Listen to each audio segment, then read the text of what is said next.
nível de entrega total. Você quer ter intimidade? Então eu vou dar alguns exemplos de entrega para você entender. Quando Deus fala, eu busco por adoradores, porque o adorador ele se entrega. Uma pessoa apaixonada, ela dá o melhor de si para a pessoa que ela ama. Agora eu estou falando de amor entre homem e mulher. Uma pessoa apaixonada, ela se entrega no relacionamento de forma que não tem nada difícil, não tem distância que seja difícil, não tem dinheiro que seja pouco, você faz de alguma forma para que isso seja possível, você vai trabalhar mais para ter dinheiro, para você comprar a passagem para ir ver a pessoa que você ama. Então a pessoa apaixonada, ela se entrega. É uma entrega que é sacrifício, mas ela não considera sacrifício. É uma entrega incrível. Eu tive uma experiência com o meu marido que foi muito, assim, muito bonita, né? Eu ia pregar em São Paulo. Isso, gente, em 1900 e nada, tá? Mas, assim, eu ia pregar em São Paulo. E para ser bem exata, né? Eu sou de São Paulo, mas era numa igreja na Liberdade. E aí ele ia ficar 20 dias a trabalho fora. E eu falei assim, puxa, e bem no fim de semana que você vai, eu tenho esse compromisso que não tem como cancelar. E ele falou, puxa, é verdade, né? Nem dá pra gente passar o final de semana junto. E aí ficou nisso. A gente se despediu e eu tava triste. Aí eu fui, quando eu cheguei lá em São Paulo, ele me ligou e ele falou assim, você já está hospedada? Eu falei, já. Em que hotel? Eu falei o nome do hotel. E qual é o número do teu quarto? Aí eu falei o número do quarto. Aí ele falou assim, olha, sabe o que que é? É que eu mandei entregar algo para você. Abre a porta e você vai receber. Abre a porta do teu quarto, que a pessoa está aí na porta. E não era, eu imaginei que fosse o quê? Flores. E não era ele mesmo. Ele foi lá de surpresa. Ele disse assim, vim aqui só para dizer o adeus, né, antes da viagem. E voltou para o aeroporto. Então, quando você está num relacionamento, há uma entrega. E o teu relacionamento com Deus é a mesma coisa. Você entrega o teu tempo, você não mede sacrifícios para estar no centro da vontade de Deus. E você vê isso na Bíblia várias vezes.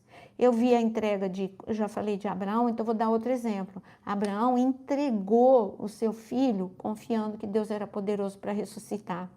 Maria, que lá em João capítulo 11, ela entregou o que equivalia ao dote dela. Ela derramou todo aquele perfume em Jesus, e na verdade o que ela estava fazendo, Jesus ficou com o coração, celebrou, porque ela achou que ela estava dando o melhor, e era o melhor, só que ela não tinha noção que ela estava fazendo algo antecipado. Jesus, daí a alguns momentos, ele iria passar pela cruz, o corpo dele seria retirado do túmulo, não seria limpo, não seria perfumado, mas ela fez isso em vida. Então, quando você se entrega a Deus, às vezes você nem está sabendo, você está se movimentando no tempo profético de Deus. E quando você faz isso, uma pessoa que se entrega para Deus, o apaixonado por Deus, não está nem pensando na recompensa, mas ela é recompensada. E Maria, ela derramou o perfume, mas ela saiu perfumada. Maria, ela entrou como uma anônima, desconhecida, mas acontece que Jesus disse, vão sempre falar. Em todo momento, você vai ser celebrada e lembrada pelo que você fez. E olha, eu estou aqui hoje, falando, 2000 anos depois, eu estou falando dela. Então, olha a honra que essa mulher recebe até hoje. Você está entendendo? Então, quando você se entrega para Deus, você está numa intimidade. E a intimidade é tão séria. Olha, você pode fazer muitas coisas para Deus e não ter intimidade. E quem fala isso não sou eu. É Mateus capítulo 7. Jesus diz que haverá um momento em que as pessoas estarão diante dele. E alguns que não entrarão no reino dos céus dirão, mas Senhor, como assim? Eu preguei no teu nome, curei no teu nome, expulsei demônios no teu nome. E ele vai dizer, eu não te conheci. Mas peraí, estava ativo, completamente ativo na obra. Judas também estava ativo na obra. Você está entendendo? Judas era muito ativo. E Judas, ele era o tesoureiro. Judas, ele serviu a comida para as pessoas na multiplicação 2 vezes. Judas era dos que, tanto quando Jesus mandou os 12 de 2 a 2 para entrar nas casas e abençoar as casas, Judas estava lá. Judas também estava quando, em Lucas capítulo 10, ele mandou 70 e que andassem de 2 a 2, e ele também estava lá. Então, ser ativista não significa que você tem intimidade com Deus. Você tá e quem é só ativista é essa pessoa que sobe o orgulho na cabeça. É essa pessoa que qualquer coisa desanima ela. É por isso que entrou no coração de Judas o que entrou, a traição. É essa pessoa que vai ocasionar uma rebelião na igreja, uma divisão na igreja. É essa pessoa que não dá testemunho. É uma coisa na igreja, outra coisa em casa. É essa pessoa que não tem fruto do Espírito. Então, isso é não ter intimidade. Se você não tem caráter, não tem fruto do Espírito, não tem testemunho, não conhece a palavra, é porque você não tem intimidade. Como que você quer ter intimidade com Deus? A igreja primitiva é fenomenal. Aqueles homens, aquelas mulheres tinham intimidade com Deus. E sinais, prodígios e maravilhas aconteceram. Eu queria ter vivido no tempo da igreja primitiva. E aí Jesus pergunta agora para você, você queria viver no tempo da igreja primitiva? Tá, você ia ter intimidade comigo? Porque esses que você está falando tinham. Eles oravam, eles jejuavam, eles amavam a palavra. Não era só ouvir a palavra quando vai na igreja. Eles amavam a palavra. E por isso eles tinham poder e autoridade. Estevão era cheio do Espírito. Vê Atos 7.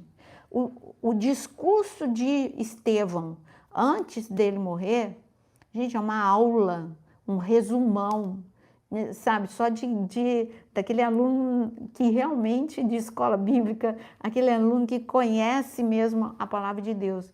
Então, essa é a diferença entre você querer receber, porque hoje eu vejo uma multidão querendo em conferências de transferência de unção. Gente, transferência de unção, como assim? Como assim?